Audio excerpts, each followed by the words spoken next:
Hello, everyone, and welcome back. I'm Michael, and that's Luke. And this is We Are the Game. We have survived a first few weeks of the post NFL season. It's been rough already. The long drought is ahead of us.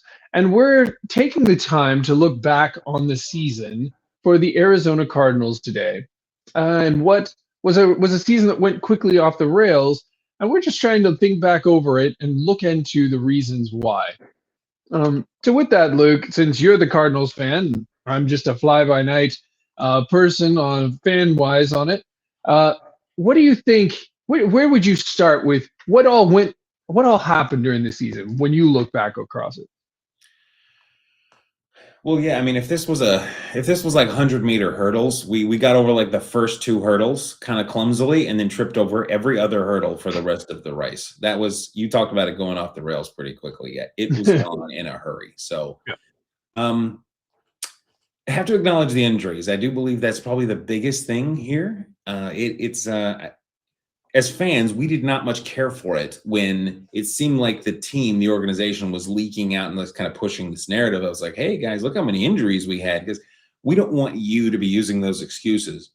But from just the outside looking in, I'm not making excuses for this and such, but it's just like, what happened? Like, well, you start your better players and your better players got injured. So now you have a whole bunch of not as good players. And so, like, it's just, I'm not trying to make excuses when I say injuries matter. I'm just saying they matter. So there were a ton of them. I think I just saw that we ended the season with $125 million on IR almost, or like 123 or something like that. It's just wild. The next highest, Cleveland, who came into the season and had the entire season, Deshaun Watson on their IR, they had 85. So, like, we were extremely injured. I think at one point in time, somebody mentioned something about there's a combined number you can reach, which is it's your 53-man roster and your IR and your practice squad can only combine to reach a certain number, and we hit that number, and that extremely rarely happens. So I don't want to drone on and on. And it wasn't necessarily even one injury that made all the difference, but you could point to that idea of Kyler Murray. And it's not even just the idea of maybe you think Jacoby Brissett is a better quarterback than Kyler Murray, but Kyler still represents $50 million a year that you could have allocated to something else. That's a left and a right tackle of, starting quality to be sure. So the injuries just tore us up, and I don't see any real getting around that. James Conner, who most people would call the heart and soul of the team, went down at the week 2, I believe, with a strange foot injury and never came back. We're not sure if he'll be the same even when he does come back. So that would be the number one cause this year. So what do you think? Am I overblowing the effect of these injuries, or does that make some sense? Well, heading into the playoffs, I just recall when we were heading into the playoffs, the announcers were talking about, here's the playoff scenario and what everything is going to be as they were going in, and like who was your favorite, and they were talking with all the announcers, and somebody pointed out, well, my favorite's going to be whoever's the healthiest, because historically, whoever's the healthiest is who wins the Super Bowl most of the time. The best money's laid in that direction. And so, yeah, the injury thing is a real deal. And it's not just first layer injuries, right? You were saying that in the beginning. It's, you make a game plan. You have a strategy as an offensive coordinator, a head coach, whatever, around the capabilities of these extremely high end players you have in your first level. And when they go, well, you have a plan B. That's okay. But then, like, Trey Benson got injured. You were talking about James Conner. Then Trey Benson gets injured. Like, you're down in your third, your fourth. You don't have game plans that are focused around these guys, and these guys aren't as acclimated to whatever your other game plan is. If it was just in one arena, you'd be in a bad shape. We saw San Francisco do some of that. Like, they got into some of the deeper running backs, but when it's your tight end or your offensive line and all these other things, it adds up quick. No, I don't think you're underselling or overselling the impact of these injuries on the team. And again, I know last year you had this, you started really talking about the amounts of money that's sitting on your bench. And as a stat for teams in general, it's a pretty powerful and compelling thing about how almost impossible it is to overcome that. So no, I think you're right on. It was a rough season from an injury standpoint. Yes, it was. So that'd be my first thing. And I guess second would be the Kyler Murray absence. Yes, it's due to injury, but whatever. He's a unique player. He plays in a different way than really any other quarterback. Exactly. You could say some similarities with like a Lamar Jackson because they both run a lot and those kind of things. He's the same height or very similar height to like a Bryce Young, but if you watch the two play, it's not the same. Yeah. So he's a unique guy, and you have to kind of game plan around his abilities. Now, I don't really think Drew Petzing does the best job of this particular thing, which is part of why I don't think he ever got maximized in Arizona, and maybe why he's moved off and now he's with Detroit. And spoiler, I think he's going to do great in Detroit.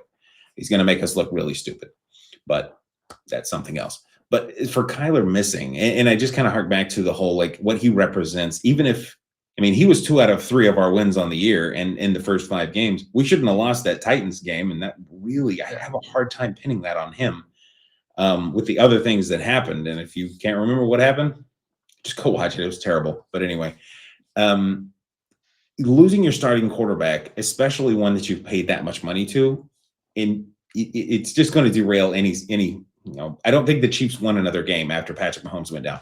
Kyler Murray's not as good as Patrick Mahomes. I'll come out as a Cardinals fan, as a Kyler Murray fan, I'll say that. But it is going to make a huge difference when you lose the leader of the team and the guy you've poured that much resource into and poured that much attention into, and like how the team is built. So that would be kind of cause number 2, right behind injuries in general. I acknowledge there are plenty of people out there that believe the team got better when Jacoby Brissett took the reins. And maybe you're absolutely right. But again, he just represents so much resources spent on the team that you're now missing that. So it's you're just behind the 8 ball from the start.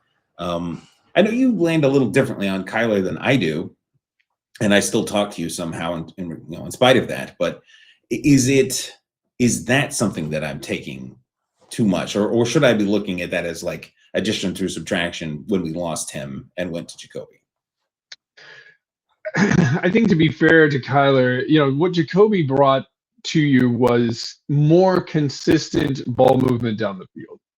That did not, as it turns out, equate to wins. I think Kyler is more dynamic. I think everyone thinks Kyler is a more dynamic player than a lot of people, Jacoby Brissett being one of them.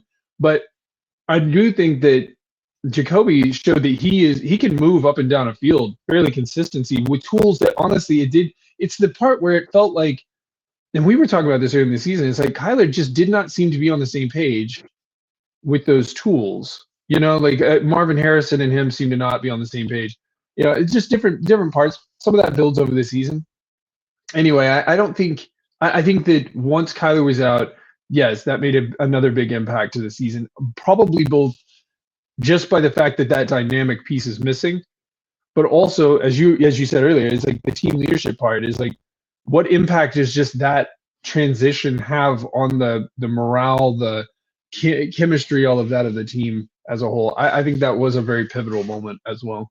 Yeah, it's hard to see it as not being of substantial effect on the year and on the team. So, but yeah, I mean, I guess lastly, I'd go with the coaching. I mean, there was more than just these 3 things. And you could say that the quarterback and injuries in general and the coaching are the main 3 things for any team that did not go everywhere they wanted to go this year. But if there was a 4th thing, right, and I'll get back to the 3rd thing, but the 4th thing, if it existed, would be you didn't have enough personnel. Like you just weren't good enough on your roster to do better than what you did.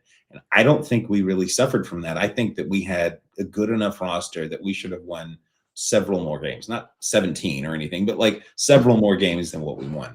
So I will not put this for the moment on Monty Awesome for it. I just think that the injuries, and I mean, if you're going to blame the coaching for not developing the players, it's hard for me to blame the GM.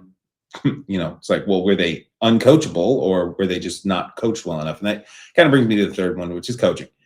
And that was kind of a rambly way of getting to coaching, but here we are. So it seems like Jonathan Gannon lost the locker room at some point, not just because of the thing that happened with DeMarcado in week 5, but because of like at the end of the season, it just did not look like the team was giving the effort they were before. Certain players were. You get 100% out of Trey McBride every single play. Jacoby Brissett, as much as I don't want him as my starting quarterback because I think he just has an insufficient ceiling. I do think that he goes full effort every single play. James Conner, when he's playing, obviously he wasn't playing for most of the season, but he's a 100%er guy. But there seem to be some guys that, they say giving it 110%. Of course, we know mathematically that's impossible. So like it's some people that don't seem to have that idea even in their head that there's this extra, hey, this really matters, even though it doesn't. So he seems to have lost the locker room a little bit. Players always say that they love the guy, and I don't think he was disliked. But I think that he lost the locker room in the end. Like he wasn't able to get people to still go at it like these games matter as hard as some other teams. There were some other teams that were not doing well, but still fighting at the end of the season. And I don't think they did a good job of doing that. I have said ad nauseum that Drew Petzing has a type of offense. And it's not really I'm going to take this player and take his skill set and try to work his skill set into my offense. I have my offense and I'm going to try to fit you into it. Yeah. And again, I never played football, never coached football, anything like that. But just from the outside, that's kind of what it felt like. I've used the expression before. It's like he has his offense and he duct taped Kyler Murray's skill set to it. Yeah. And it's because there were a few design run plays and they worked relatively well, but they didn't really rely on them or consistently use them, which makes me think is like, well, I guess we'll just do this. And maybe it threw some other teams off because it was just so out of character for everything else that they'd done that game. So I think, again, I'll say what I said earlier. Drew Petzing is going to do amazing in Detroit, and we'll get more into the coaching stuff maybe at a later time. But just not ever getting things quite right there had some effect. I think that Kyler Murray, through his injury, and maybe just not being the right guy for this offense was a bigger thing that held us back than the coaching. But then, again, above all else, the injuries just really set us back. Just because of how many we had, and two key players, two team leaders, and just the enormous financial. You're talking about a team with half the cap of some other teams, basically, to spend on players. So, yeah. And one last thing on the injuries, there's this kind of commonly believed fallacy that gets put out there. It's kind of the way people misuse the term "next man up," like the guy behind Tyreek Hill is supposed to be Tyreek Hill. It's just ridiculous. It's every team has injuries. I was like, well, yes, they do. Yeah. But, your backup punter being injured is not the same as Patrick Mahomes being out. It's just not. And not every team is missing a Patrick Mahomes. But not every team has a Patrick Mahomes, but you get what I'm saying. So when I acknowledge the injuries, I am not really of the mind that every team was equally affected by injuries at the end of the season. It kind of goes to your point about like them, when the analysts were talking about, what team would they be putting their money on? I was like, well, it's the healthier teams. It makes too much sense. So yeah, I don't think everyone's fully healthy at the end of the year, but a lot of guys are not so injured that they are debilitated by their injury to the point where they can't play. So anyways, that was a long-winded way of talking about the injuries once more, and hopefully that'll be the last time. So I guess give me your thoughts on the coaching, the way you saw it. Kind of close out here. Yeah, I mean, injury, and I agree with you wholeheartedly. I think the Arizona Cardinals season is a story of injury. Like, that's just how it is. I mean, when James Conner went down in whatever week that was, it was like, okay, well, this is a big problem, right? And we just hoped that the other pieces were going to evolve, like Marvin Harrison, Michael Wilson, all that, and they did some for sure, but. What was that first 8 games all the way through the Cowboys where y'all were 1-score games, you won 3. There's a coaching thing there.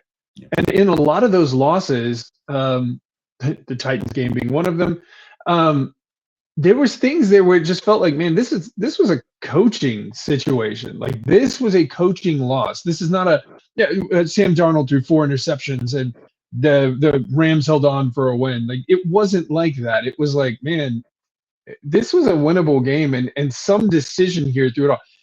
It feels like y'all should have been able to come out of that 5-3 at least. Like, that really felt at the time the momentum. And y'all, those were not all easy teams. Y'all were right there with the Niners. You were right there with the Seahawks. but I feel like it was that time you beat Dallas, y'all went up against the Seahawks and the Niners again, and y'all got rocked like 40-20 or something like that by both of them back to back. And it felt like, to me, that was the point in time where, yeah, you had some more one score games, but it never felt as close after that. And maybe that goes to your point about maybe somewhere in there is where they lost the clubhouse a bit, and people got too distanced from the vision of what we're trying to do. I don't know, but I do think, we talk about there are some coaches that build an atmosphere. They build their own, like, man, when you're around that coach, you want to perform. Like, I don't think that's everyone, and I don't think you have to be that guy to be successful, but it does overcome a lot of flaws. And while the DeMarcado thing is not the sum total of coaching, that's such a hard scene to watch. I just happened to see it again the other day in passing. Was like that scene. It's like it seems so indicative of where the clubhouse was. That like whoever the lineman is that's like standing with DeMarcado already felt like this was likely. That's how it comes up. It's like you're kind of kicking a dude when he's already down. Like, yep, he probably needs to get barked at. Like, you think John Madden or John Gruden's not barking at him? Yeah, they're gonna bark at him. But is it the right? Like, yeah, I do think there's a lot of things from the coaching aspect that just kind of lost their place. The other thing is adjustments. The first half of the season, the Cardinals were one of the better defenses in the NFL. They were right on pace with these other elite teams. All of them went to the playoffs. Like, y'all were right there with them. It's like in the second half, they made some adjustments to continue to be competitive. And I feel like the Cardinals lost some pace there. Injuries started to play a role, right? Injuries add up. But I feel like the coaching staff had an opportunity to continue to adjust. We saw the 49ers and other teams have to deal with injuries going in. I feel like there was an opportunity, or there is opportunity, for them to continue to do that kind of going into next year. But yes, I do think coaching did play a role in some of the, well, obviously coaching played a role in kind of where things ended up. But that's how I kind of looked at it, is like we're a couple of adjustments, a little bit better coaching decisions in that first 8 games. I think y'all could have and probably should have been more on the 5-3 side of that rather than the whatever it was 3-5 side. So that's my thoughts anyway. All right. Well, that's really what I got is like my main things. Of course, you could get in the nuance of what all happened all day long. And at some point in the future, I do want to get into some of the bright spots, not just of the season, but like bright spots that emerged that could be ongoing. Like, for example, Michael Wilson. Everyone's talking about Michael Wilson. It seems like a switch got flipped in him. And I don't know that it was exactly matching up with when Jacoby Brissett took the field, but it was sometime in that course of actions. It may have been a few games in, but it seems like he had the game slow down for him, or he figured out his strengths, so the team figured out how to use him, or so on. And I'm excited about that. So there are positives that come out of last season, but they're not really for last season. They're more positives that might be moving forward. So we'll get into those more in the future, things that we're looking forward to. But yeah, unless you got any closing thoughts, let's close this one out. No, let's put the season behind us for the Cardinals, and like you said, look at the positives and look towards the next season, which will still be a trial against that division because they'll still be strong, but things are changing there. So looking forward to talking through that. Absolutely. Well, thanks everyone for joining us. We're going into our second off season of doing videos. We're kind of excited about it. Thank you for the ones who did, giving us a break. We needed a little break after the end of the season. Just a lot going on in real life stuff there for a while. And we needed to get stuff kind of buttoned up. So, but we should be back doing videos regularly. So again, thank you for joining us. We look forward to talking about some Dallas and some Cardinals and some all that good stuff, good fun stuff, and learning how to speak English. And if you give us a like and subscribe, it would certainly mean a lot. We'd love to join up and talk about football. So until then, I hope that you have a fantastic day.